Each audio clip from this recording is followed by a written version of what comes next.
आपको बता दें कि देश में पहली बार कोई विमान बायोफ्यूल से उड़ा है। देहरादून से उड़कर जब फ्लाइट दिल्ली एयरपोर्ट पर लैंड हुई तो मोदी सरकार के एक दो नहीं बल्कि 5 मंत्री इस फ्लाइट के स्वागत के लिए मौजूद थे। सरकार के 5 मंत्री आपने तब भी दिल्ली एयरपोर्ट पर नहीं देखे होंगे जब पुतिन या ओबामा जैसे वीवीआईपी आए थे। सुबह 9:40 पर देहरादून में इस फ्लाइट को फ्लैग ऑफ किया गया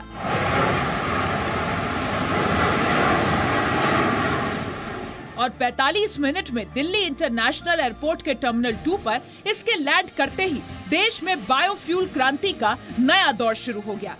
देश में पहली बार कोई विमान बायोफ्यूल से उड़ा। इस उड़ान के साथ ही भारत अमेरिका और ऑस्ट्रेलिया जैसे देशों के क्लब में शामिल हो गया, जो एटीएफ यानी एविएशन टर्बाइन फ्यूल के लिए अरब देशों या ईरान का मुंह नहीं ताका करते।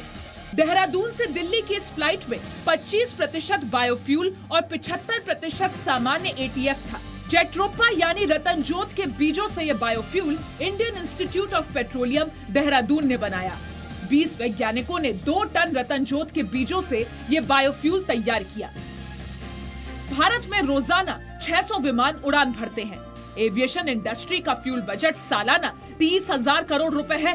बायोफ्यूल 3 झंझटों का तोड़ निकालेगा। पहला, बाहर से महंगा तेल कम खरीदना पड़ेगा। दूसरा, मेड इन इंडिया बायोफ्यूल से ट्रांसपोर्ट सस्ता होगा और तीसरा, प्रदूषण तो कम होगा ही। बायोफ्यूल से विमानों की ऑपरेटिंग लागत 17% से 20% तक घटेगी। ऑपरेटिंग लागत घटने से फ्लाइट के टिकट भी सस्ते होंगे। हवा में कार्बन डाइऑक्साइड का उत्सर्जन 4000 टन घटेगा।